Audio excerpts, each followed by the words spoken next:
ബിസ്മില്ലാഹിർ റഹ്മാനിർ റഹീം. പള്ളിക്കാട് കള്ളിമുള്ളാൽ നിറഞ്ഞുള്ള വീമന്നുള്ള യാത്ര അവസാനമായി നമ്മൾ വേണ്ട യാത്ര. നാട്ടുകാർ നമ്മെ ചുമന്നുള്ള യാത്ര അവസാനമായി നമ്മൾ പോകേണ്ട യാത്ര.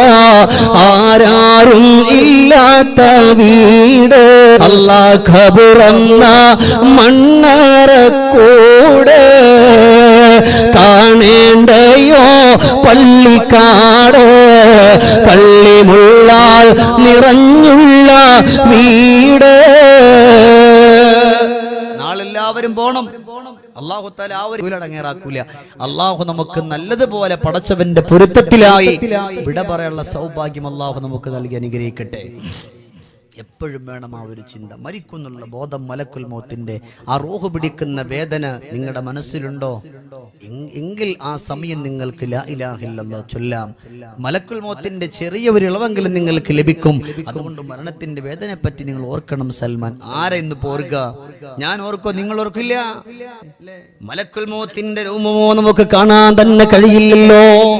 എന്റെ പ്രിയമുള്ള സഹോദരങ്ങളെ, മലക്കുൽ മൗത്തിനെ പോലും നല്ലതുപോലെ കാണാൻ നമ്മളെ കൊണ്ട് കഴിഞ്ഞിട്ടില്ലെങ്കിലോ നമ്മൾ പരാജിതരുടെ കൂട്ടത്തിലാണ്. മലക്കുൽ മൗത്ത് മോശമായ ആളുകളെ പിടിക്കാൻ വരുന്ന രംഗമാണെങ്കിലോ ഇന്നതാ പാതിരാത്രിയിൽ ആരും കാണാത്തൊരു സമയത്ത് ഈ റോട്ടിലൂടെ ഒറ്റക്കൊന്ന് നടന്നു പോയ ഒരു കറുത്തിരണ്ട ശരീരമോ ഒരു രൂപമോ നമ്മുടെ മുമ്പിലേക്കൊന്ന് വന്നു പോയാൽ പേടിച്ചു വിറക്കുന്ന ചെറുപ്പക്കാരാ, മോശമായ ആളുകളുടെ നിസ്കരിക്കാത്ത, നോമ്പെടുക്കാത്ത, സ്വതക്ക ചെയ്യാത്ത, അള്ളാഹുവിന്റെ ദീനിന്റെ സദസ്സുണ്ടായിട്ടും കടന്നു വരാത്ത, എന്തിനാണ് അങ്ങനത്തെ സദസ്സുകൾ വെക്കുന്നത്? എന്തിനാണ് ഇതിന്റെ പിന്നാമ്പറങ്ങളിലൂടെ കടന്നു പോകുന്നത്? എന്ത് ചിന്തിച്ചുകൊണ്ട് കടന്നു പോകുന്നവരെ രക്ഷയില്ല. നമുക്കറിയാമ സയ്യിദുനാ ഖലീലുല്ലാഹി നബി ഇബ്രാഹീം അലൈഹിസ്സലാത്തു വസ്സലാമിന്റെ ഈമാനെ പറ്റി അറിയാ. പ്രിയപ്പെട്ട പുന്നാര മകൻ അവിടുന്ന് പാപ്പാന്റെ കൈ പിടിച്ചുകൊണ്ട് നടന്നു വരുമ്പോ, പാപ്പാന്റെ കൈ പിടിച്ച് നടക്കാറായപ്പോ പടച്ചവനെ അല്ലാഹുവിന്റെ വെളിയാളമെന്ന് കടന്നു വന്നല്ലോ. ഓ ഇബ്രാഹിമേ, നിങ്ങളുടെ മകനെ നിങ്ങൾ ബലിയർക്കണേ, നിങ്ങളുടെ മകനെ നിങ്ങൾ ബലിയർക്കണേ എന്ന് പറയുമ്പോൾ അവിടുന്ന് സമ്മതിച്ചു പോയല്ലോ. പിന്നെയോ ആളിക്കത്തുന്ന നമ്രൂദിന്റെ തീക്കുണ്ടാരത്തിലേക്ക് വലിച്ചെറിഞ്ഞിട്ട് കരഞ്ഞിട്ടില്ല, അവിടുന്ന് വേദനിച്ചിട്ടില്ല, അവിടുന്ന് നൊമ്പരപ്പെട്ടിട്ടില്ല. ഈമാനിന്റെ മാധുര്യം ഹൃദയത്തിന്റെ ഉള്ളിൽ നിറഞ്ഞെന്ന ഖലീലുല്ലാഹി ഇബ്രാഹീം അലൈഹിസ്സലാത്തു വസ്സലാം ഒരു വേള മലക്കുൽ മൗത്തിനെ കണ്ടുമുട്ടുകയാണ്. ആ സമയത്ത് അവിടുന്ന് പറഞ്ഞു കൊടുക്കുകയാണ്, അല്ല മലക്കുൽ മൗത്ത്,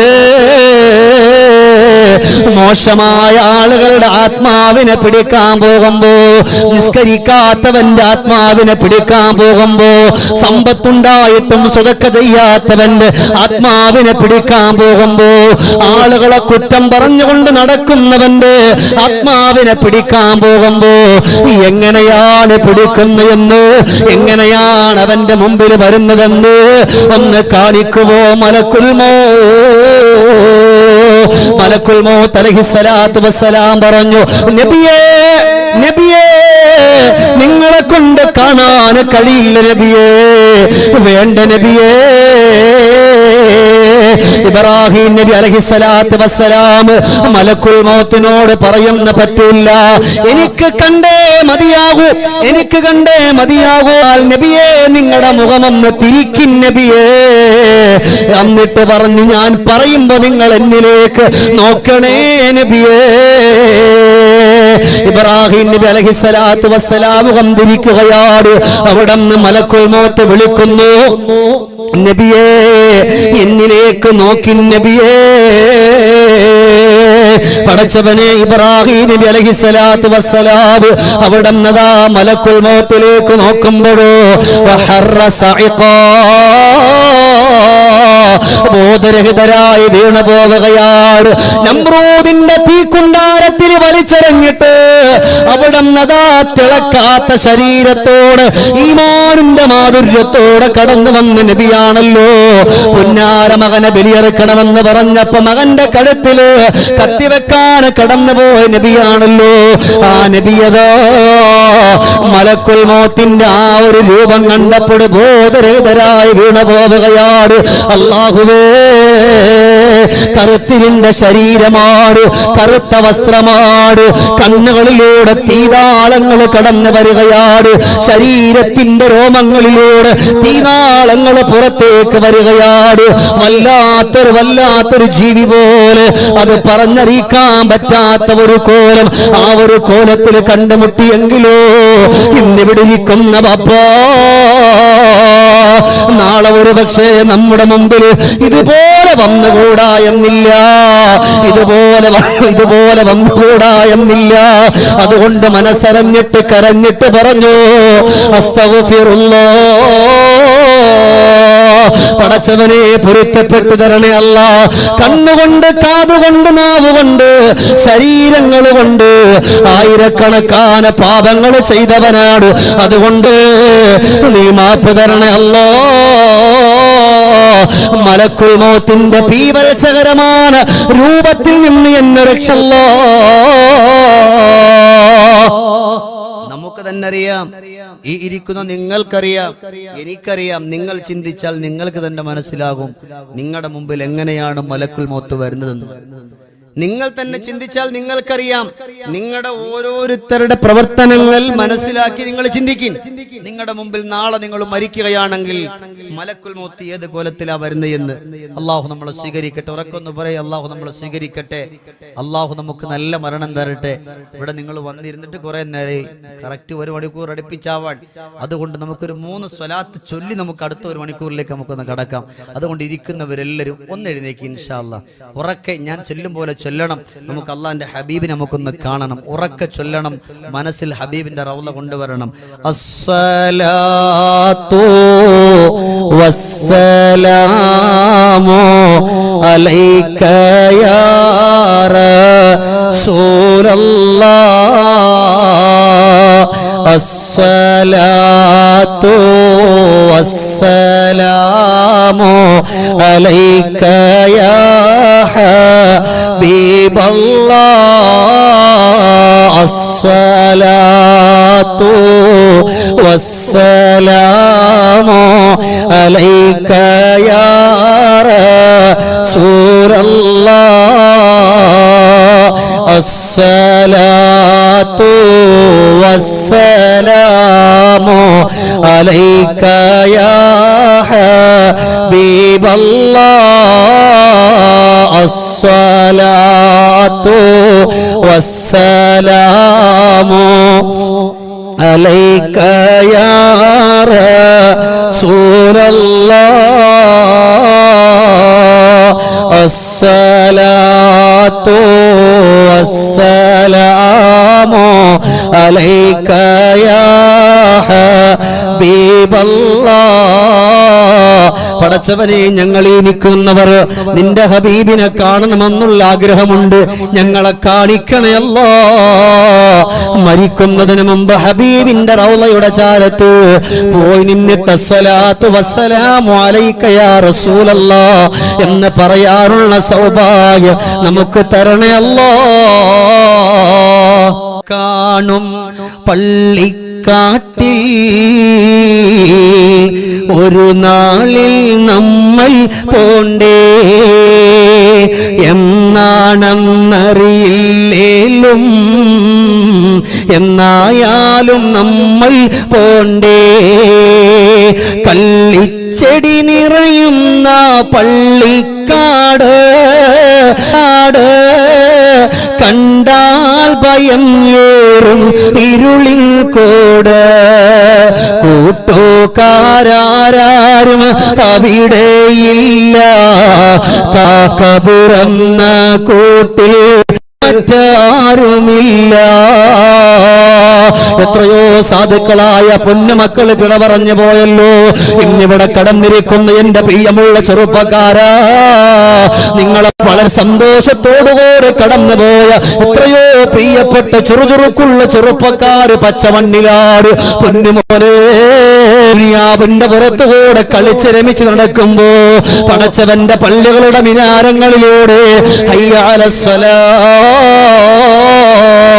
എന്നുള്ള ബാങ്കിന്റെ ധ്വനിയൊന്ന് മുഴങ്ങി കേൾക്കുമ്പോ ഇവിടെ ഇരിക്കുന്ന ഒരു ചെറുപ്പക്കാരനെയോ ഒരു പെണ്ണിനെയോ ഒരു പാപ്പയെയോ കുറ്റപ്പെടുത്താനോ കളിയാക്കാനോ അല്ല ഞാൻ ഇത് പറയുന്നത്.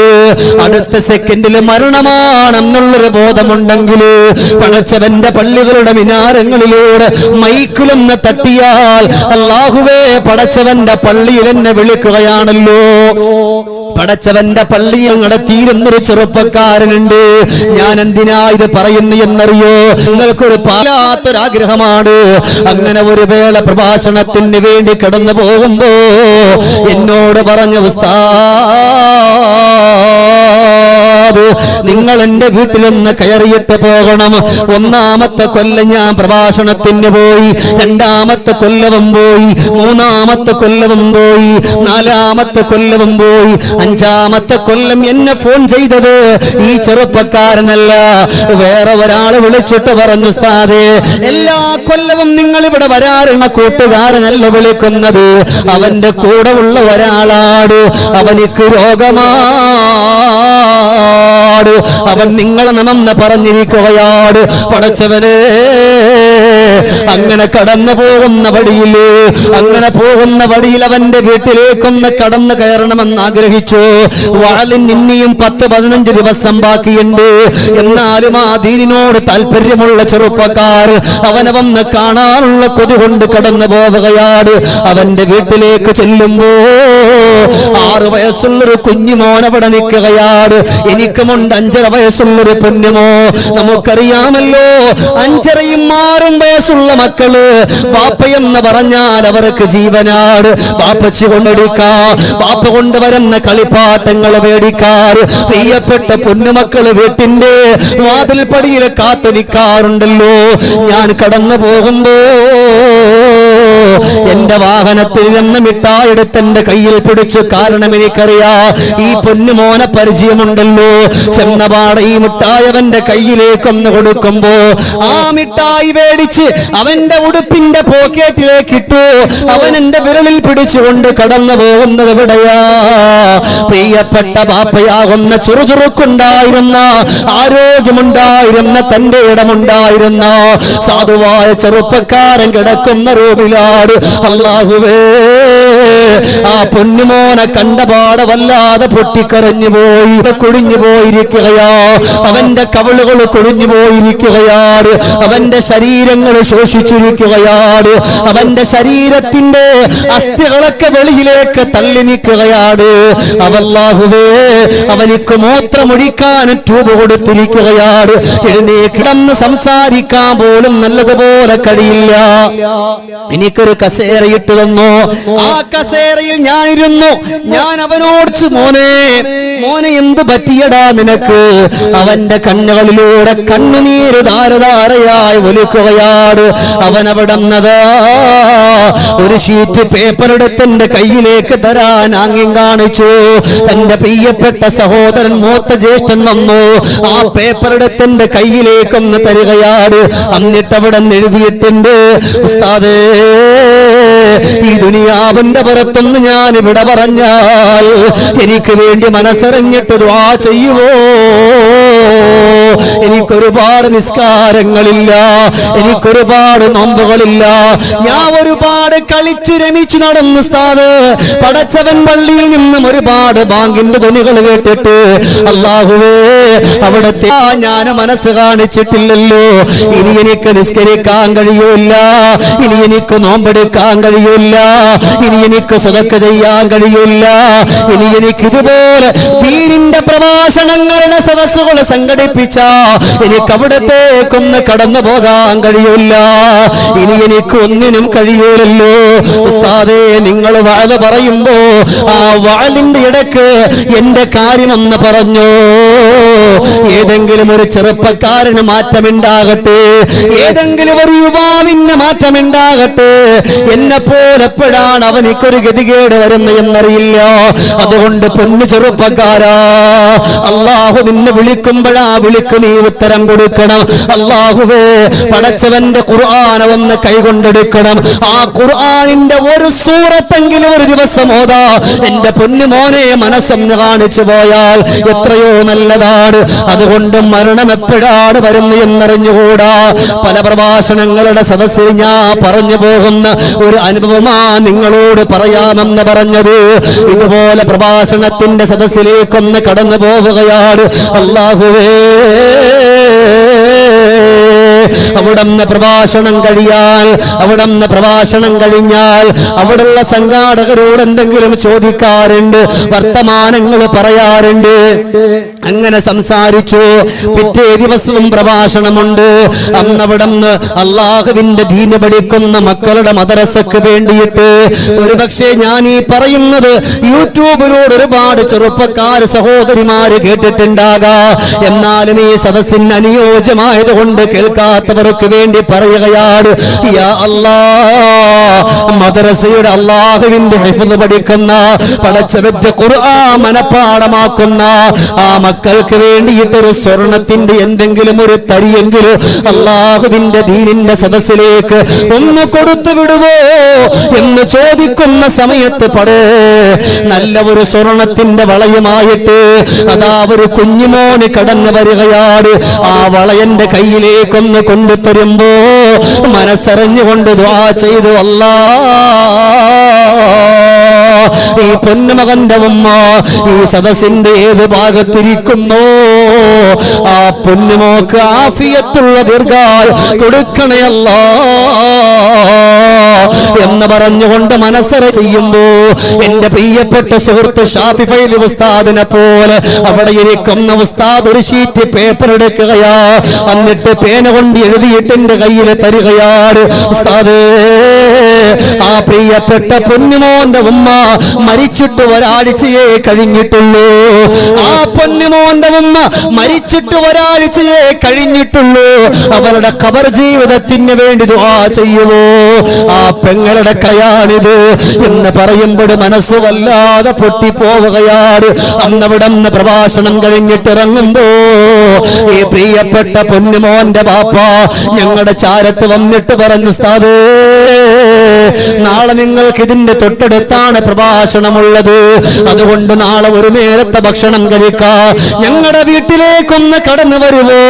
ഞാൻ അവിടെ ഒന്ന് മൗനം പാലിക്കുമ്പോ എന്റെ അന്നെന്നത് ഒരു സയ്യിദായിരുന്നു. ആ സയ്യിദ് പറഞ്ഞു, ഷാഫി ഉസ്താദിനൊക്കെ അറിയാ, ഉസ്താദേ, നമുക്കൊന്ന് കയറാമ പാപമാണല്ലോ. ആ വീട്ടിലേക്കൊന്ന് കടന്നു പോവുകയാണ്.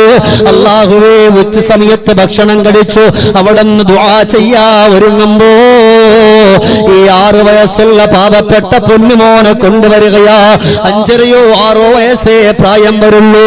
അവനെ കൊണ്ടുവന്നിട്ടാ പ്രിയപ്പെട്ട ബാപ്പയാവുന്ന ചെറുപ്പക്കാർ വാവിട്ടുകൊണ്ടൊരു കൊച്ചുകുട്ടിയപ്പോ വാവിട്ടുകൊണ്ടിറങ്ങിട്ട് പറയാ, എന്റെ ഏറ്റവും വലിയ വേദന ഏതെന്നറിയോ? എന്റെ പൊന്നുമകനാണ്, എന്റെ പൊന്നുമകനാണ് ഉസ്താദേ. ഇവനിക്ക് ഞാൻ ഭക്ഷണം ഇട്ടിട്ട് ഞാൻ കൊണ്ടുവന്നിട്ട് ഇവൻ കൊടുക്കുമ്പോ, ഇവനിക്ക് വേണ്ടി കൊടുക്കുമ്പോ അവൻ എന്നോട് പറയും, ബാപ്പാ, എന്റെ ബാപ്പച്ചി എനിക്ക് ഭക്ഷണം തരണ്ട. എന്റെ ഉമ്മ എവിടെ ബാപ്പാ? എന്റെ ഉമ്മ എവിടെ ബാപ്പാ? എന്റെ ഉമ്മ എനിക്ക് ഭക്ഷണം തരാതെ ഞാൻ അവിടെ നിന്ന് കഴിക്കൂല ബാപ്പാ എന്ന് പറഞ്ഞുകൊണ്ട് കരയുമ്പോ ഞാൻ എന്ത് ചെയ്യുമെന്നറിയോ? എന്റെ കയ്യിലുള്ള മൊബൈൽ ഞാൻ എടുക്കും, എന്റെ കാതിലേക്ക് ഞാൻ എന്ത് വെക്കും, എന്നിട്ട് സംസാരിക്കുന്നത് പോലെ അഭിനയിക്കുകയാണ്. മോളെ, എപ്പോഴാ നീ വരുന്നത്? ഏത് സമയത്താ വരുന്നത്?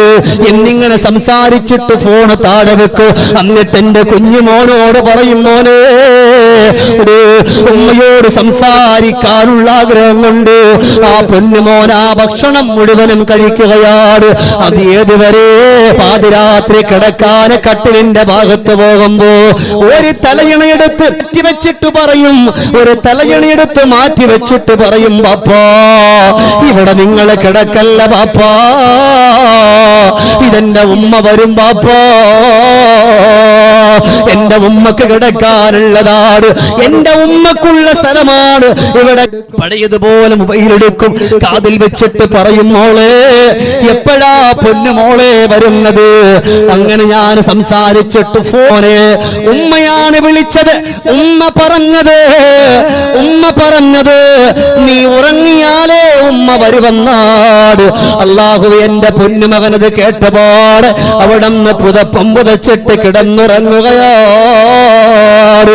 പല ദിവസങ്ങളിലുമ്പോ ഉമ്മയെ കാണാതെ ദിവസങ്ങളായല്ലോ. പാതിരാത്രി എന്റെ കുഞ്ഞുമോ ഉറക്കത്തിൽ പറയാറുണ്ട്, ഉമ്മ എന്താണ് പൊന്നുമോനോട് പിണക്കമാണോ ഉമ്മ?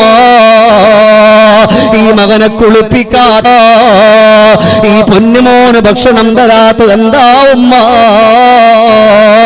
ഈ പൊന്നുമകൻ എത്ര ദിവസമായി തിരിക്കുന്നു എന്ന് പറഞ്ഞിട്ട് ഉറക്കത്തിൽ അവൻ സംസാരിക്കുന്നത് കേൾക്കാ. ഉമ്മയോട് കണ്ട് സംസാരിക്കുന്നത് പോലെ ഉറക്കത്തിൽ കുഞ്ഞുമോന് സംസാരിക്കുന്ന കേൾക്കാ. ഉസ്താദേ ഇന്നിവങ്ങൾ ദുആ ചെയ്യണ്ട, ഈ കാണുന്ന പള്ളിപ്പറമ്പിലാണ് എന്റെ പ്രിയപ്പെട്ട വിളിക്കുന്നത്, അതുകൊണ്ട് അവിടെ വന്ന് പോയിട്ട് നമുക്കൊന്ന് ദുആ ചെയ്ത് പിരിഞ്ഞോടെ. എന്നോടൊപ്പം കടന്നു വന്ന സയ്യിദ് പറഞ്ഞു, ഉസ്താദേ കടന്നു പോകാം, 5 മിനിറ്റല്ലേ നമുക്ക് വേണ്ടൂ. നമ്മൾ അവിടത്തേക്ക് വേണ്ടി കടന്നു പോവുകയാണ്. എന്റെ പ്രിയപ്പെട്ട ഉമ്മ ആ കാണുന്ന കബറിന്റെ ചാരത്ത് പോയി നിൽക്കുകയാണ്. ആ കബറിന്റെ ചാരത്ത് നമ്മൾ പോയി നിന്നു.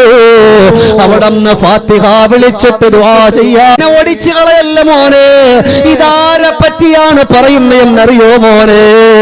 ഈ കബറിന്റെ ഉള്ളിൽ ആരാ കിടക്കുന്ന എന്നറിയോ മോമയാ പൊന്നുമോനെ? അല്ലാഹുവേ ഒന്നും അറിഞ്ഞൂടെങ്കിലും ഒന്നും രണ്ട് കണ്ണുകൊണ്ട് കണ്ടതാ പെങ്ങളെ. ഉമ്മ എഴുന്നേറ്റ് വരുവോ ഉമ്മ എന്ന് പറഞ്ഞുകൊണ്ട് കബറിന്റെ ചാരത്തിരുന്ന് വിളിച്ചു പറയുമ്പോ ഒരു പക്ഷേ ആ പെണ്ണിന്റെ ആത്മാവ് കബറിന്റെ ഉള്ളിൽ കിടന്നിട്ട് വിളിച്ചു പറയുന്നുണ്ടാകാ, മോനെ നിന്നെ ഭാര്യയെടുക്കാൻ ഉമ്മക്ക് ആഗ്രഹമില്ലാഞ്ഞിട്ടല്ല, നിനക്ക് മുത്തം തരാൻ ഉമ്മക്ക് ആഗ്രഹമില്ലാഞ്ഞിട്ടല്ല, നിന്നെ കളിപ്പിക്കാൻ ഉമ്മക്ക് ആഗ്രഹമില്ലാഞ്ഞിട്ടല്ല, നിന്റെ കുഞ്ഞളം കവിൾ തടങ്ങളിൽ വാരിപ്പുണർന്നിട്ട് മുത്തം തരാൻ ഉമ്മക്ക് ആഗ്രഹമില്ലാഞ്ഞിട്ടല്ല, ഉമ്മാക്ക് കഴിയൂഴല്ല മോനെ എന്ന് പറയുന്നുണ്ടാകാ. പടച്ചവനെ ഈ കുഞ്ഞുമോന്റെ കരച്ചിൽ കണ്ടപ്പോ ആ ചെറുപ്പക്കാരൻ അവിടെ ആ കുഞ്ഞുമോനെ വാരിയെടുത്ത് ചുടുമുത്തം കൊടുത്തിട്ട് തോളിലേക്ക് ഇട്ടുകൊണ്ട് നടക്കുകയാ. അല്ലാഹുവേ ഉമ്മാന്റെ കബറിന്റെ ചാരത്തേക്ക് നോക്കുകയാണ്, 2 കൈകൾ നീട്ടിപ്പിടിക്കുകയാ. ഉമ്മാ ഈ കുഞ്ഞുമോന്ന് പറയുമ്മ, എന്നെ ഇവിടെ ആക്കാൻ പറയുമ്മ, എന്നെ ഇവിടെ നിർത്തിയിട്ട് പോകാൻ പറയോ ഉമ്മ, എന്നെ താഴെ ഇറക്കുവാപ്പാ, ഞാൻ എന്റെ ഉമ്മാന്റെ കരങ്ങൾ പിടിച്ചിട്ട് ഞാൻ എന്റെ വീട്ടിലേക്കൊന്ന് കടന്നു വരാം ബാപ്പാ എന്നിങ്ങനെ പറഞ്ഞു പോയത് കണ്ടുകൊണ്ട് കണ്ടതാ ചെറുപ്പക്കാരാ. അതുകൊണ്ട് മരണത്തിനെ പറ്റിയിട്ട് ആർക്കും പറയാൻ പറ്റൂല. 6 വയസ്സുള്ള മക്കളാണ് മലക്കുൽ മൗത്ത്. അതുകൊണ്ട് ഇപ്പോഴും ഞാൻ വരൂല്ല. എന്റെ പൊന്നുമോള് എന്റെ മാറത്തിരുന്ന് കൊണ്ട് അമ്മിഞ്ഞ പാല് കുടിക്കുന്ന പൊന്നുമോളാണ്. അതുകൊണ്ട് എന്നെ ഇപ്പൊ കൊണ്ടുപോകല്ലേ മലക്കുൽ മൗത്ത് എന്ന് പറയാ നമ്മളെ കൊണ്ട് കഴിയില്ല. എന്റെ മകൾക്ക് 10 വയസ്സേ പ്രായമായുള്ളൂ. എന്റെ മകളെ കല്യാണം കഴിപ്പിച്ചിട്ടില്ല. ഇന്നെന്റെ മകളുടെ കല്യാണമാണ്. അതുകൊണ്ട് എന്റെ മകളുടെ കല്യാണം കഴിയുന്നത് വരെ എന്നെ ഒന്ന് പിന്തിപ്പിക്കുവോ ഇസ്രായേലേ, രക്ഷയില്ല ബാപ്പാ. വഴിയോരത്തുകൂടെ കടന്നു പോകുമ്പോ മലക്കുൽ മൗത്ത് കടന്നു വന്നിട്ട് റൂഹ് പിടിക്കാൻ ഒരുങ്ങുമ്പോ ഒരു പക്ഷേ നിങ്ങൾ പറയുകയാണ്, മലക്കുൽ മൗത്ത് ഞാൻ എന്റെ വീട്ടിലേക്കൊന്ന് കടന്നു പോട്ടെ, എന്റെ ഭാര്യ ഒന്ന് കാണട്ടെ, എന്റെ മക്കളെ ഒന്ന് കാണട്ടെ, എന്റെ കൂടെ പുറപ്പുകളെ കാണട്ടെ, എന്റെ കൊച്ചുമക്കളെ മാറി പുലർന്നിട്ട് അവർക്കൊരു ചുടുമുത്തം കൊടുക്കട്ടെ. ഇനി എനിക്ക് കഴിയൂലല്ലോ, അതുകൊണ്ട് ഒന്ന് പിന്തിപ്പിക്കുവോ. റബ്ബി ലൗലാ അഖർതനി ഇലാ അജരിൻ ഖരീബ് وأصدق وأكن من الصالحين ولن يؤخر الله نفسا إذا جاء أجلها والله خبير بما تعملون.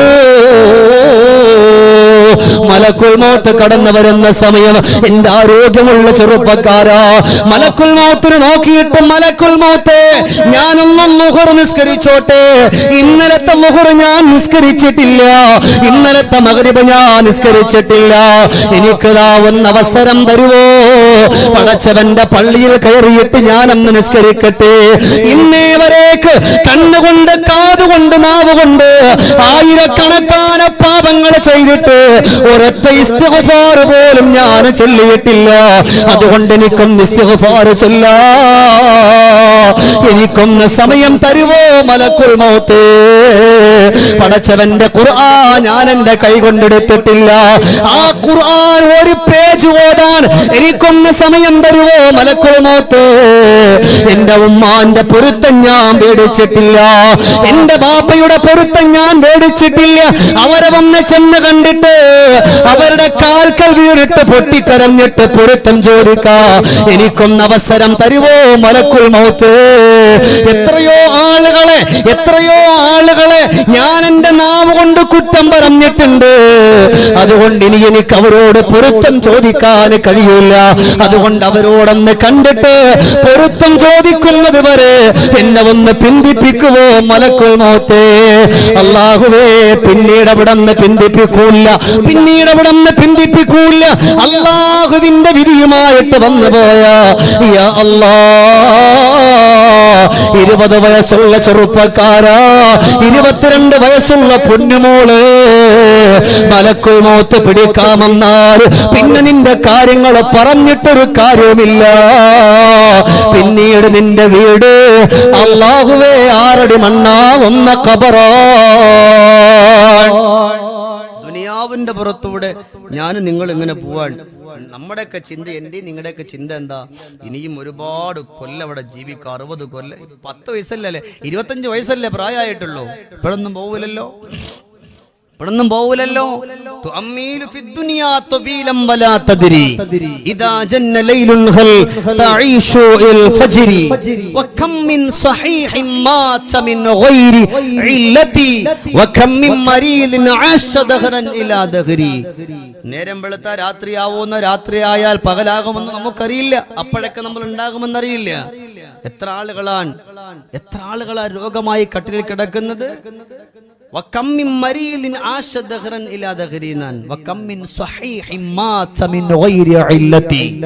രോഗങ്ങളില്ല, നല്ല ചുറുചുറുക്കോടെ നേരം വെളുത്ത് ബാപ്പയോട് ഉമ്മയോ എടവണ്ണപ്പാറയിലേക്കോ അല്ലെങ്കിൽ മറ്റുള്ള സ്ഥലത്തേക്കോ പോയതാണ്.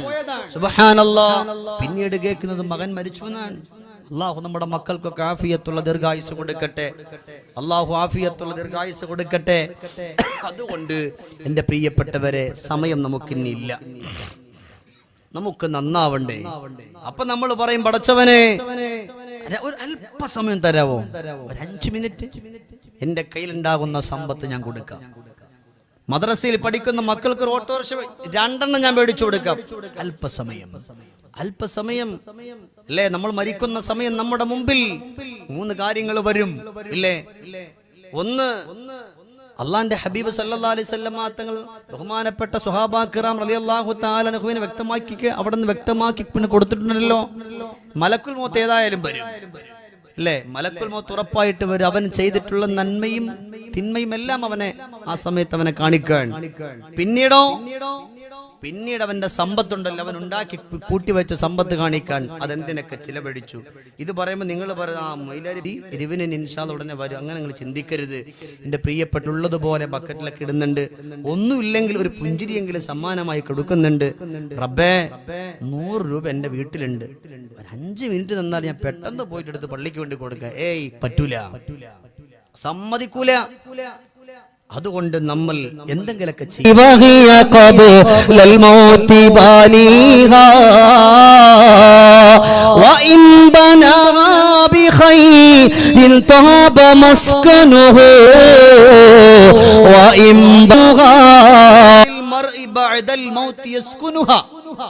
ബഹുമാനപ്പെട്ട അലി ഇബ്നു അബീ ത്വാലിബ് റളിയല്ലാഹു അൻഹു ഉറക്കെ പറയുന്നു, നിങ്ങൾ മിണ്ടാതിരിക്കുമ്പോൾ ഞാൻ വിചാരിക്കുന്നത് എനിക്ക് ആ വീടിന്റെ മുമ്പിൽ എഴുതി തൂക്കിയിടാൻ പറ്റിയൊരു കവിത നിങ്ങളൊന്ന് പറഞ്ഞു തരുമെന്ന് വെച്ചു. വീട്ടിന്റെ മുമ്പിൽ എഴുതിയിടാൻ പറ്റിയൊരു കവിത എനിക്ക് നിങ്ങളൊന്ന് പറയണമെന്ന്. അനീഹ, മരണത്തിന് മുമ്പ് നീ പണിതിട്ടുള്ള വീടല്ലാതെ എന്ന് പറയുമ്പോൾ നമ്മൾ ഉണ്ടാക്കിയ ഈ ഒരു വീടല്ല. ആദ്യം നമ്മൾ പറഞ്ഞു മരണത്തിന് ശേഷം ജീവിക്കാൻ നിനക്കൊരു വീടില്ല. ഇല്ലല്ലത്തി വഹിയ ഖബലൽ മൗതി ബാനിഹ, മരണത്തിന് മുമ്പ് നീ പണിതിട്ടുള്ള വീട്. ഏതാ? നിങ്ങൾ ഇരിക്കുന്ന നിങ്ങളുടെ ഇരുത്തം അതൊരു വീടാണ് നാളത്തേക്കുള്ളത്. നിങ്ങൾ ചൊല്ലുന്ന സ്വലാത്തുകൾ നാളത്തേക്കുള്ളൊരു വീടാണ്.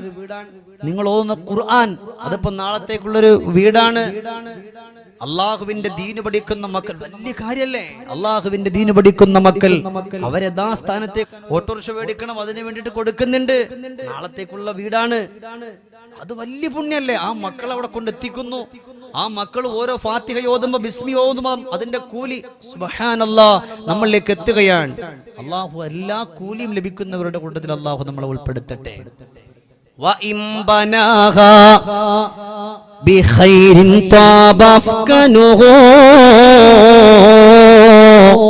ഇവിടെ വെച്ച് പണിതിട്ട വീട് നന്മയുടെ വീടാണെങ്കിൽ അല്ലാഹുവേ വളരെ സന്തോഷമാണ്.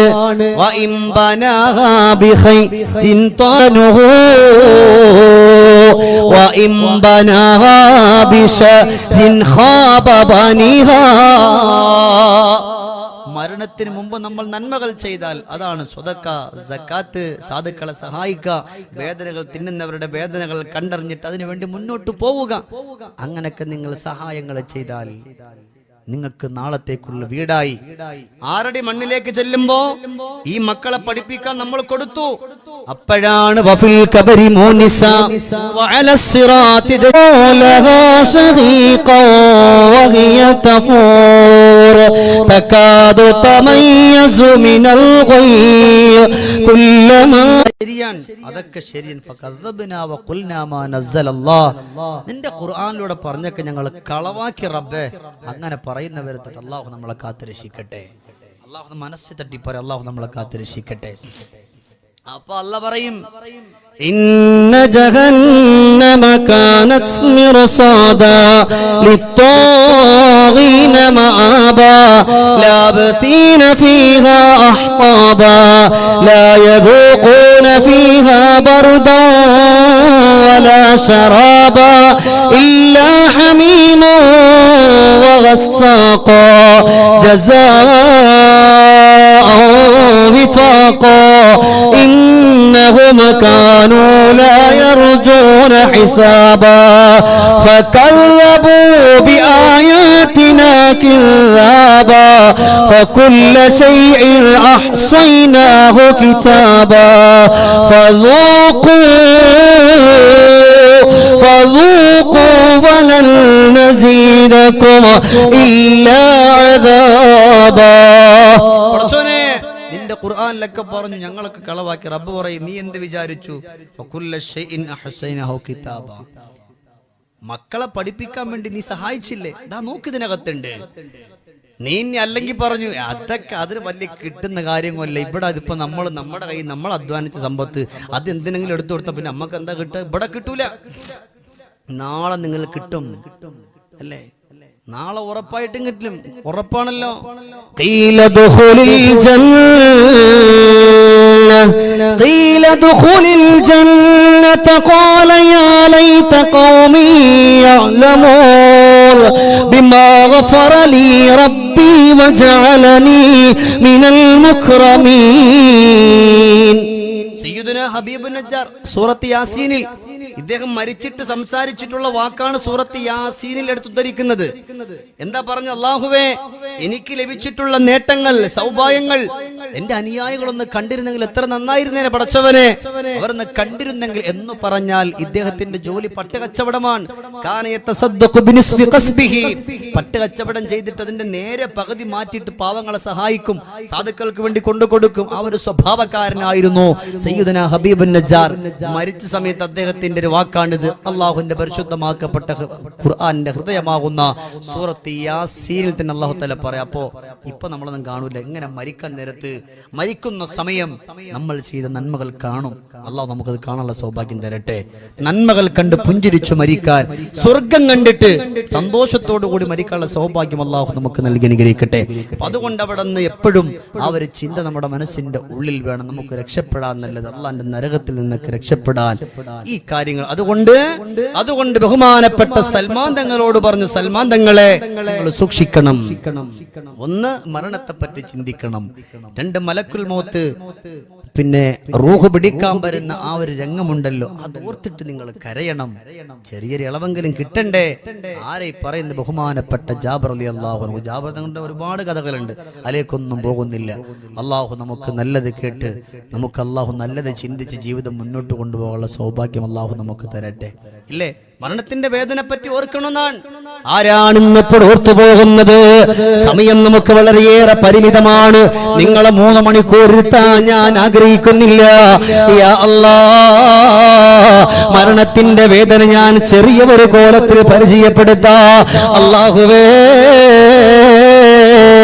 സാം ഇബ്നു നൂഹിന്റെ കഥകൾ അറിയാത്തവരില്ല. ഈസാ നബി അലൈഹിസ്സലാത്തു വസ്സലാമിന്റെ കാലഘട്ടത്തിൽ ആളുകളൊക്കെ പറഞ്ഞല്ലോ, ഈസാ നബിയെ നിങ്ങൾ ജീവിപ്പിക്കുന്നത് അടുത്തു മരണപ്പെട്ടവരെയാണ്, നിങ്ങൾ കുറെ നാൾ മുമ്പ് മരണപ്പെട്ടവരെ ജീവിപ്പിക്കാവോ? ശരി, നിങ്ങൾ ഒരു ഖബർ കാണിച്ചതാ.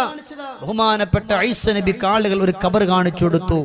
4000 കൊല്ലം മുമ്പ് മരിച്ച ഒരാൾ. ഈസാ നബി ചെന്നിട്ട് ദുആ ചെയ്തു, റബ്ബേ, ഈ ഖബറിന്റെ ഉള്ളിൽ കിടക്കുന്ന ആൾക്ക് നീ ജീവൻ കൊടുക്കണേ പടച്ചോനെ. അള്ളാഹിനോട് ദുആ ചെയ്തു. ഖബർ പൊട്ടി, അവിടെ എഴുന്നേറ്റ് വന്നു. ആരാണ്? പേര് ചോദിച്ചു പറഞ്ഞു, സാം ഇബ്നു നൂഹ്. നൂഹ് നബി അലൈഹിസ്സലാത്തു വസ്സലാമിന്റെ മകനാണ്. മരിച്ചിട്ട് 4000 കൊല്ലം കഴിഞ്ഞിരിക്കുകയാണ്. ആ സാം ഇബ്നു നൂഹ് അലൈഹിസ്സലാത്തു വസ്സലാമിനോട് ചോദിച്ചു, ഞാൻ വലിയ ചരിത്രമാണ് ചുരുക്കി ചോദിച്ചു, എങ്ങനെ ഉണ്ടായിരുന്നു മരണം? അപ്പ പറഞ്ഞു, അല്ലാഹുവേ, ഞാൻ മരിച്ചിട്ട് 4 കൊല്ലമായി. 4000 കൊല്ലമായി.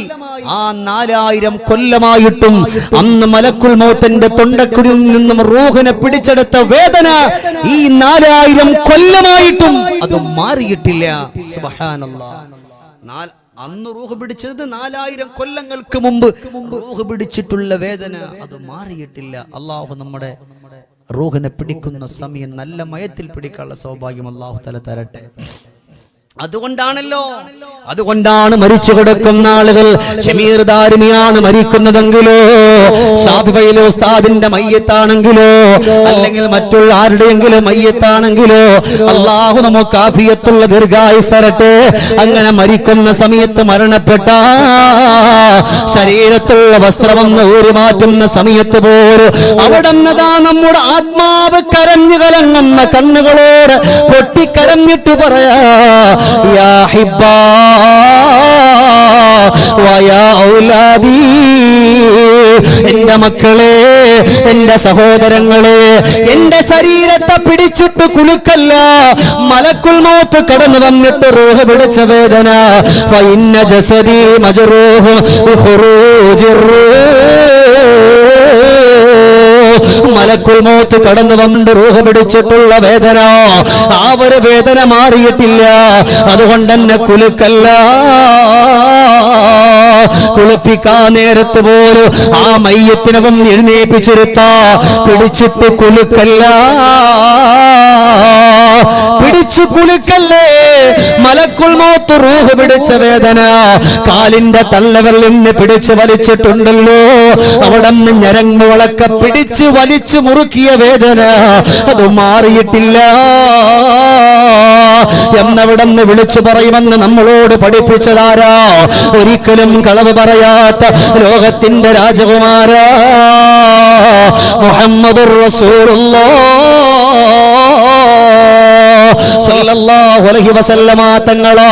എന്നാൽ എന്റെ പ്രിയമുള്ളവരെ, 4000 കൊല്ലം മുമ്പ് വിട പറഞ്ഞു പോയ സാം ഇബ്നു നൂഹ് എന്ന് പറയാ, അന്ന് മലക്കുൽ മൗത്ത് റൂഹ് പിടിച്ച വേദന എന്റെ തൊണ്ടക്കുള്ളിൽ നിന്ന് ഇന്നേ വരേക്ക് മാറിയിട്ടില്ല. അതുകൊണ്ട് നന്മകൾ ചെയ്യണം ബാപ്പാ, സ്വതക്ക ചെയ്യണം ബാപ്പാ, നിസ്കരിക്കണം ബാപ്പാ, പടച്ചവനെ ഓർത്തുകൊണ്ട് കടന്നു വരണം പെങ്ങളെ. ഒരു പേജെങ്കിലും അള്ളാന്റെ ഖുർആൻ എടുത്തു വെച്ചിട്ട് ഓതാനുള്ള മാനസികമായ ചിന്ത നമ്മുടെ മനസ്സിന്റെ ഉള്ളിൽ കൊണ്ടുവരണം ഉമ്മ. ബഹുമാനപ്പെട്ട മലക്ക് സല്ലല്ലാഹു വസ്സലാമിനോട് പടച്ച തമ്പുരാൻ ചോദിക്കുകയാണ്, അല്ല ഇസ്രാഫീലേ, എല്ലാം നശിച്ചു പോയോ, ഇനി എന്തെങ്കിലും ബാക്കിയുണ്ടോ എന്ന് ചോദിക്കുന്ന സമയത്ത് മലക്ക് ഇസ്രാണ്, അല്ലാഹുവേ, മലക്ക് ജിബ്രീലുണ്ട്, മലക്ക് മീകാഈലുണ്ട്, നിന്റെ അർശിനെ ചുമക്കുന്ന മാലാഖമാരുണ്ട്, ഇവരിപ്പോഴും ജീവിച്ചിരിപ്പുണ്ട്. അല്ലാ, പടച്ച റബ്ബദാ മലക്കുൽ മൗത്തിനെ വിളിച്ചിട്ട് പറയുകയാണ്, അല്ലയോ മലക്കുൽ മൗത്ത്, ഇസ്രാഫീലിന്റെ മീകാഈൽ തവടുന്നതോ, അവിടുന്ന് റൂഹിനെ പിടിച്ച് വലിക്കാൻ പോവുകയാണ്. മലക്കു ജിബ്രീൽ, ഉറക്കെ പറയും, മലക്കു ജിബ്രീൽ അലൈഹിസ്സലാത്തു വസ്സലാമിന്റെ സമക്ഷത്തിൽ ചൊല്ലുമ്പോ മലക്ക് ജിബ്രീൽ കരയുകയാണ്, വേദനിച്ചു പോവുകയാ. കണ്ടപാടവിടുന്ന് ദുആ ചെയ്യുകയാണ്, അല്ലാഹുമ്മ ഹവ്വിൻ അലയ്യാ. മലക്കുൽ മൗത്തിന്റെ ആ വേദനയെ പറ്റിയിട്ട് മലക്ക് ജിബ്രീൽ പൊട്ടിക്കരഞ്ഞു എന്നറിയോ? തങ്ങളുടെ റൂഹിനെ അവിടുന്ന് ബഹുമാനപ്പെട്ട മലക്കുൽ മൗത്ത് പിടിച്ചു വലിക്കുമ്പോ മുസ്തഫ നബി തങ്ങൾ അവിടുന്ന് കരഞ്ഞിട്ട് പറഞ്ഞല്ലോ, അല്ലാഹുമ്മ ഹവ്വിൻ അലാ മുഹമ്മദ്, അല്ലാഹുവേ, റൂഹ് പിടിക്കും നാദൻ നബിയുടെ അല്ല, ഈസ നബിയുടെ അല്ല, ദാവൂദ് നബിയുടെ അല്ല, യൂസുഫ് നബിയുടെ അല്ല, യാക്കൂബ് നബിയുടെ അല്ല, നബിയുടെ അല്ല, മൂസാ നബിയുടെ അല്ല, ഈസാ നബിയുടെ അല്ല, പടച്ചവനെ റൂഹ് പിടിക്കുന്നത് മുഹമ്മദിന്റെ. അതുകൊണ്ട് ലഘുവാക്കണേ അല്ലാ എന്ന് പറഞ്ഞിട്ട് വേദന കൊണ്ട് റസൂലുള്ളാഹി തങ്ങൾ കരഞ്ഞു പോയത് അവിടുന്ന് ജിബ്രീൽ കണ്ടതുകൊണ്ട് ദുആ ചെയ്യുകയാണ്, അല്ലാഹുവേ, ലഘുവാക്കി തരണേ അല്ലാ. ജിബ്രീലിന്റെ റൂഹ് പിടിച്ചു, മീകാഈലിന്റെ പിടിച്ചു, അല്ലാഹുവിന്റെ അർശിനെ ചുമക്കുന്ന മാലാഖമാരുടെ റൂഹിനെ കൂടെ പിടിക്കുകയാണ്. ഇനി എവിടെന്നതാ അല്ലാഹു തആല ചോദിക്കുകയാണ്, ഓ അസ്രായീൽ, ഇനി ആരെങ്കിലും ദുനിയാവിന്റെ പുറത്ത് ഇനി ആരെങ്കിലും ജീവിച്ചിരിപ്പുണ്ടോ? അവിടെന്ന് പറഞ്ഞു, അല്ലാ, നീയും ഞാനും മാത്രമേ ഇന്ന് ജീവിച്ചിരിപ്പുള്ളൂ, ബാക്കിയെല്ലാം നശിച്ചു പോയിരിക്കുകയാ, ബാക്കി എല്ലാത്തിന്റെയും റൂഹിനെ പിടിച്ചിരിക്കുകയാണ്. അല്ലാഹു പറയുന്നു, അസ്രായീലേ, നിങ്ങളുടെ റൂഹിനെ സ്വന്തമായിട്ട് പിടിച്ചോ, നിങ്ങളുടെ റൂഹിനെ സ്വന്തമായിട്ട് പിടിക്കാൻ മലക്കുൽ മൗത്തിനോട് പറയുന്നു. മലക്കുൽ മൗത്ത് കടന്നു പോടിച്ച് വലിക്കുകയാ. കിതാബുകളിൽ കാണാ എത്രയോ കൊല്ലങ്ങൾ അവിടുന്ന് ബഹുമാനപ്പെട്ടവര് വല്ലാതെ റൂഹിനെ പിടിച്ച് വലിച്ചെന്ന് കാണാ. എന്തുകൊണ്ടെന്നറിയോ? മരണത്തിന്റെ വേദന സഹിക്കാനും മലക്കുൽ മൗത്തിന് പോലും കഴിയുന്നില്ല. എല്ലാവരുടെ റൂഹിനെ പിടിച്ച മലക്കാണല്ലോ ഈ ലോകത്തുള്ള മുഴുവൻ സൃഷ്ടിചരാചരങ്ങളുടെ റൂഹിനെ പിടിച്ച മലക്കിന് സുബ്ഹാനല്ലാഹ് സ്വന്തം ആത്മാവിനെ പിടിച്ച് വലിക്കാൻ അവിടുന്ന് കഴിയുന്നില്ലല്ലോ. അവസാനം അവിടുന്ന് റൂഹിനെ പിടിച്ച് വലിച്ചില്ലേ? അവസാനം അവിടുന്ന് റൂഹിനെ പിടിച്ച് വലിക്കുന്ന സമയം മലക്കുൽ മൗത്ത് പറഞ്ഞു, റബ്ബേ, മരണത്തിന് ഇത്രയും വലിയ വേദനയാണെങ്കിൽ, മരണത്തിന് ഇത്രയും വലിയ വേദനയാണെങ്കിൽ ഒരുപാട് നിസ്കരിച്ചിരുന്ന, ഒരുപാട് നോമ്പെടുത്തിരുന്ന, ഒരുപാട് സ്വതക്ക ചെയ്തിരുന്ന, ഒരുപാട് സക്കാത്ത് കൊടുത്തിരുന്ന, പാവപ്പെട്ടവരെ സഹായിച്ചിരുന്ന സ്വാലിഹി ജനങ്ങളായ ആളുകളുടെ റൂഹിനെ പിടിക്കുമ്പോ ഈ മരണത്തിന്റെ വേദന മുമ്പേ ഞാൻ അറിഞ്ഞിരുന്നെങ്കിൽ ഒന്ന് ലഘുവാക്കുമായിരുന്നുവല്ല. മരണത്തിന്റെ വേദന അത് സഹിക്കാൻ കഴിയില്ല. അള്ളാഹു നമുക്ക് എളുപ്പമാക്കി തരട്ടെ. മനസ്സിൽ തട്ടിപ്പറയും ഈ സദസ്സ് നമുക്ക് രക്ഷപ്പെടാം. അള്ളാഹു നമ്മയൊക്കെ രക്ഷപ്പെടുത്തുമാറാകട്ടെ. അള്ളാഹു നമുക്ക് സ്വർഗീയ ലോകം തരട്ടെ. മരണത്തിന്റെ വേദനയെ പറ്റി ഓർക്കണം സൽമാൻ. അവിടെ നിന്ന് ഇപ്പൊ നാലാമതായി പറഞ്ഞ പെട്ടെന്ന് പോവാണ്. ഇവിടൊക്കെ മരണത്തിന്റെ റൂഹിന്റെ വേദനയൊക്കെ ഒരുപാട് പറയാണ്ട് വിശദീകരിക്കുന്നില്ല. സമയം ഏകദേശം നമുക്ക് അടുത്തിരിക്കാൻ. അള്ളാഹു തആല സ്വീകരിക്കട്ടെ. നമ്മുടെ സദസ്സിനെ അള്ളാഹു തആല ഖബൂലാക്കട്ടെ. അതുകൊണ്ട് നാലാമത് പറഞ്ഞു സൽമാൻ, ഇനി നിങ്ങൾക്ക് മലക്കുൽ മൗത്തിന്റെ അടുക്കൽ രക്ഷപ്പെടാനും ലാ ഇലാഹ ഇല്ലല്ലാഹ് ചൊല്ലി മരിക്കാനും ഒരു കാര്യം കൂടെ വേണം. നിങ്ങളുടെ ഉമ്മയോട് ചെന്നിട്ട് ദുആ ചെയ്യാൻ പറയണം. ശ്രദ്ധിക്കണേ, അവസാനിപ്പിക്കാൻ. ഉമ്മയോട് ചെന്നിട്ട് പറയണം, ദുആ ചെയ്യാൻ പറയണം. ഉമ്മമാര് മക്കൾക്ക് വേണ്ടി ദുആ ചെയ്യുമ്പോൾ എപ്പോഴും ചെയ്യേണ്ടെന്ന് പടച്ചോനെ അവ ഇങ്ങോട്ട് വരട്ടെ, വന്നിട്ട് പൊരുത്തം ചോദിച്ചിട്ട് ഞാൻ അങ്ങോട്ട് പൊരുത്തം കൊടുക്കും. അങ്ങനെയല്ല. അള്ളാഹു ഞാൻ എൻ്റെ പൊന്നുമോന് പൊരുത്തപ്പെട്ട് കൊടുത്തു. എപ്പോഴാണ് മരിക്കുന്നതെന്ന് അറിയില്ല. ഉമ്മമാർ ഉപ്പമാരൊക്കെ പഠിക്കുക, എപ്പോഴാണ് മരിക്കുന്നതെന്ന് അറിയില്ല. അതുകൊണ്ട് റബ്ബെ ഞാൻ എൻ്റെ കുഞ്ഞുമോനിക്ക് പൊരുത്തപ്പെട്ട് കൊടുത്തു എന്നുള്ള ആ ഒരു ചിന്ത നമ്മുടെ മനസ്സിൻ്റെ ഉള്ളിൽ വേണം. ഞാൻ നിങ്ങൾക്കൊരു കഥ പറഞ്ഞിട്ട് നമ്മൾ അവസാനിപ്പിക്കുക. ബഹുമാനപ്പെട്ട അബ്ബാൻ ഇബ്നു അയ്യാസ് റളിയല്ലാഹു തആല അൻഹു, അബ്ബാൻ ഇബ്നു അയ്യാസ് റളിയല്ലാഹു തആല അൻഹു അനസ് റളിയല്ലാഹു തആല അൻഹുവിന്റെ ശിഷ്യനാണ്.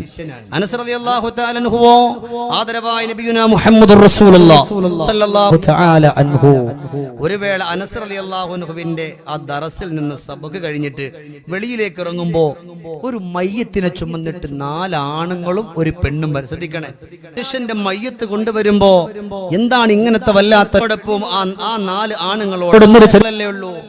ഇവര് പറഞ്ഞു, തങ്ങളെ ഞങ്ങൾക്കതിനെപ്പറ്റി അറിയില്ല. ആ നിൽക്കുന്ന സ്ത്രീയോട് ചോദിക്ക്, അവർക്ക് അറിയൂ. ഞങ്ങളെ വാടകയ്ക്ക് വിളിച്ചതാണ്, ഞങ്ങൾക്കതുകൊണ്ടുമൊന്നും അറിയില്ല. അബ്ബാൻ ഇബ്നു അയ്യാസ് റളിയല്ലാഹു അൻഹു, എന്താണ് ആ മനുഷ്യന്റെ കഥ? മോനാണ്, ആ മരിച്ച എന്റെ പൊന്നുമോനാ, എന്റെ പ്രിയപ്പെട്ട പുന്നാരോ, അവരവിടെ പടച്ചനിക്ക് ചൊല്ലിത്തരണം എന്ന് പറഞ്ഞിട്ട് പറഞ്ഞു, ഉമ്മ ഞാൻ ഇവിടെ നിന്ന് മരിച്ചുപോയാൽ എന്റെ ആരെയും അറിഞ്ഞിട്ട് പടച്ചവനോട് നിങ്ങൾ ദുആ ചെയ്യണം. അല്ലാഹുവേ, എന്റെ പൊന്നുമോനിക്ക് ഞാൻ പൊരുത്തപ്പെട്ട് കൊടുത്തിരിക്കുന്നു, എന്റെ പൊന്നുമോന് ഞാൻ പൊരുത്തപ്പെട്ട് കൊടുത്തിരിക്കുന്നുവല്ല എന്ന് ഉമ്മ നിങ്ങൾ ദുആ ചെയ്യണോ പറഞ്ഞു. ബഹുമാനപ്പെട്ട അവിടെ നിന്ന് പറഞ്ഞത്, ഞാൻ അങ്ങനെ ചെയ്തു. എന്റെ മകനെ ഞാൻ സ്വപ്നത്തിൽ കണ്ടു.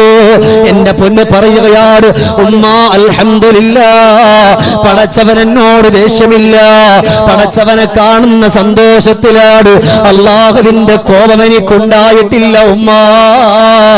അത് എന്തുകൊണ്ടെന്നറിയോ? എന്റെ ഉമ്മ ഞാൻ മരിച്ചിട്ട് എനിക്ക് വേണ്ടി ചെയ്ത ദുആയുണ്ടല്ലോ, പവറാണ് ഉമ്മ. എന്റെ പ്രിയമുള്ള സഹോദരയ, ഉമ്മാനെ കൊണ്ട് പൊരുത്തപ്പെടുകക്ക് എന്നാ നിനക്ക് രക്ഷപ്പെടാ സൽമാ. അവസാനം അവിടെ നിന്ന് പറഞ്ഞു കൊടുക്കുകയാണ്, നിന്റെ ഉമ്മ മരിച്ച നിന്റെ ബാപ്പ അവർക്ക് വേണ്ടി എന്തെങ്കിലും ഒന്ന് ഹദിയ ചെയ്യണേ സൽമാ. ബാപ്പക്ക് വേണ്ടി ഹദിയ ചെയ്യുന്നത്, ഉമ്മക്ക് വേണ്ടി ഹദിയ ചെയ്യുന്നത് നിനക്ക് സ്വർഗത്തിലേക്ക് എത്താനുള്ള പീയൂഷമായ താക്കോലായ ലാ ഇലാഹ ഇല്ലല്ലാഹ് സ്ഥാനവും നിറവും നിനക്ക് ലഭിക്കും സൽമാ എന്ന് പറയുമ്പോഴവിടുന്ന് സൽമാൻ തങ്ങൾ ഓടുകയാണ്. വീടിന്റെ ഉള്ളിലേക്കൊന്ന് കടന്നു പോയിട്ട് അതാ ഒരു പൊട്ടിപ്പൊളിഞ്ഞ 3 കഷണമായ ഒരു സ്വർണത്തിന്റെ മോതിരമെടുത്തിട്ട് കൊണ്ടുവരികയാ. അത് ഒടിഞ്ഞു പോയിട്ടുണ്ട്. കൊണ്ടുവന്നിട്ട് ജാബിർ തങ്ങളുടെ കയ്യിൽ കൊടുത്തിട്ട് പറയാ, ജാബിർ തങ്ങളെ ദുനിയാവിന്റെ പുറത്തുനിന്ന് വിട പറഞ്ഞു പോയിരിക്കുകയാ. എനിക്ക് കൊടുക്കാനൊന്നും ഈ ഒരു പൊട്ടിപ്പൊളിഞ്ഞ സ്വർണമല്ലാതെ ഒന്നുമില്ല. അതുകൊണ്ട് തങ്ങളെ ഇത് ഏതെങ്കിലും ഒരു പാവപ്പെട്ടവനിക്ക് വേണ്ടി കൊടുത്തിട്ട് എന്റെ ഉമ്മാന്റെ ഖബർ വിശാലമാകാ, എന്റെ ഉമ്മാക്ക് സ്വർഗം ലഭിക്കാ, എന്റെ ഉമ്മാക്ക് ആനന്ദം ലഭിക്കാ, അവിടെ നിന്ന് ദുആ ചെയ്യാൻ പറയോ തങ്ങളെ. പടച്ചവനെ ജാബിർ റളിയല്ലാഹു തആല അൻഹു അവിടുന്ന് മനസ്സറിഞ്ഞിട്ട് ദുആ ചെയ്യുകയാണ്. 7ാമത്തെ ദിവസം സൽമാൻ തങ്ങൾ ഉമ്മാനെ കാണുകയാ. ചിരിക്കുന്ന മുഖത്തോട്, പ്രകാശിക്കുന്ന മുഖത്തോട് ഉമ്മ പറയുന്ന മോനെ, ഖബറിന്റെ ഉള്ളിൽ എനിക്ക് സന്തോഷങ്ങൾ ഉണ്ടായിരുന്നെങ്കിൽ ഒന്നുകൂടെ പ്രകാശം. അതുകൊണ്ട് എന്റെ പ്രിയമുള്ള സഹോദരങ്ങളെ, മരണത്തെ പറ്റി പറഞ്ഞിട്ടുള്ള സദസ്സാട്, മലക്കുൽ മൗത്തിനെ പറ്റി പറഞ്ഞ സദസ്സാട്. അല്ലാഹുവിന്റെ കത്തിയാളെന്ന നരകമുണ്ടല്ലോ, നാറുല്ലാഹിൽ മൂഖദത്തുൽ ലത്തി തത്തലു അലൽ അഫ്ഇദ ഇന്നഹാ അലൈഹിം മുഗ്സദ ഫീ അമദിൻ മുമദ്ദദ. അല്ലാഹുവേ, ഹൃദയത്തെ പോലും കരിച്ചു കളയുന്ന സന്തോഷത്തോടെ കൈനീട്ടി വേടിക്കാ. മദീനയുടെ മണൽ പരപ്പിലെ മാലോകരുടെ മാനസാന്തരത്തിലേക്ക് മാനവിക വിപ്ലവത്തെ ചാത്തിക്കൊടുത്ത മായാതെ മറയാതെ മലീമസമാകാതെ മനസ്സിന്റെ മാണിക്കല്ലായ മരതകമായ നബിയുനാ മുഹമ്മദുർ റസൂലുള്ളാഹ് സല്ലല്ലാഹു അലൈഹി വസല്ലമ തങ്ങളുടെ കയ്യിൽ നിന്ന് ഹൗദുൽ കൗതർ മേടിച്ചു കുടിക്കാ. ഈ എത്രയോ ഭർത്താക്കന്മാര് നമുക്ക് വേണ്ടി ഒരുപാട് കഷ്ടപ്പെട്ട് നമ്മളെ വളർത്തിയ നമ്മുടെ ഭർത്താക്കന്മാര് മരിച്ചു പച്ച മണ്ണിലുണ്ട്, നമ്മുടെ പ്രിയപ്പെട്ട പൊന്നുമക്കള് മരിച്ചിട്ട് പച്ച മണ്ണിലുണ്ട്. അതുകൊണ്ട് ഈ സദസ്സിൽ അൽഹംദുലില്ലാഹ് നമ്മുടെ മദ്രസയിൽ മക്കള് കൂടുതലാണ്. നിങ്ങളെ പിഴിഞ്ഞു വേടിക്കാൻ വന്നവനല്ല, നിങ്ങളെ പിഴിഞ്ഞു വേടിക്കാൻ വന്നവനല്ല. കഴിവുള്ളവരൊക്കെ കുറേശ്ശെ ഇവിടെ കൊടുത്തിട്ടുണ്ട്. ചോദിക്കുകയാണ്, ചെറിയ ഒരു ഹദിയ ചോദിച്ചാൽ നാളെ നിങ്ങൾ മരിച്ചാൽ പടച്ചവനെ ഈ കൊണ്ടുപോകുന്ന പൊന്നുമക്കള് ഖുർആനല്ലേ പഠിക്കുന്നത്. അവിടന്ന് വിട പറയുമ്പോ മദ്രസ വിട്ട് വരുമ്പോ സ്വലാത്തുകളല്ലേ ചൊല്ലുന്നത്. അതിന്റെ ഒക്കെ പ്രതിഫലങ്ങൾ ഒക്കെ ലഭിക്കണ്ടേ. 3 മാസം കൊണ്ട് കൊടുക്കാൻ കഴിയുമെങ്കിൽ ഞാൻ കൊടുക്കാറബ്ബേ. അതല്ല ഇനി പരിശുദ്ധ മക്കൾക്കൊരു വാഹനം മേടിച്ചു കൊടുക്കാ. ഒരു പൊട്ടിയ സ്വർണമാണെങ്കിലും ഈ പരിശുദ്ധമായ സദസ്സിൽ ഞാൻ കൊടുക്കുന്നെന്ന് പറഞ്ഞ് അല്ലാഹുവേ ദുആ ചെയ്യാൻ പോകുന്ന ഈ സദസ്സിൽ ആര് കൊടുക്കുന്നോ അവരെ നീ സ്വീകരിക്കണേ അല്ലാ. നിങ്ങളെ കൊണ്ട് കഴിയോ? ഇപ്പൊ തന്നെ നിങ്ങൾ കൊടുക്കാനല്ല, സാമ്പത്തികം നിങ്ങൾക്ക് ഒരുപാടുണ്ടെന്ന് ഞാൻ പറയുന്നില്ല. കൂലിപ്പണി ചെയ്യുന്നവരാണ്, അതല്ലെങ്കിൽ അവിടെ നിന്ന് കൃഷി ചെയ്തുകൊണ്ട് ജീവിക്കുന്നവരാണ്. എന്നാലും അൽഹംദുലില്ലാഹ് ഒരു 100 രൂപയെങ്കിലും വെച്ചിട്ട് കൂട്ടിയാൽ എനിക്ക് രക്ഷപ്പെടാമല്ല അല്ലാ. ഒരിക്കലും ഒരിക്കലും ഒരിക്കലും നഷ്ടപ്പെടാത്ത ഒരു സൗഭാഗ്യം ഇന്ന് ഈ സദസ്സിൽ വെച്ചിട്ട് എന്റെ ഉമ്മാന്റെ കബറിടത്തിലേക്ക് വേണ്ടി ഹദിയ ചെയ്യുമെന്ന് പറഞ്ഞ് അല്ലാഹുവേ നിറഞ്ഞ മനസ്സോടെ ഞാനൊരു 5001 രൂപ ഈ പരിശുദ്ധമായ സദസ്സിൽ കൊടുക്കാമെന്ന് പറയുന്നവരാരാണ്? അവോ പ്രയാസങ്ങൾ കൊടുക്കല്ല അല്ലാ, നൊമ്പരങ്ങൾ കൊടുക്ക. ഈ 5001 പകരം പടച്ചവനെ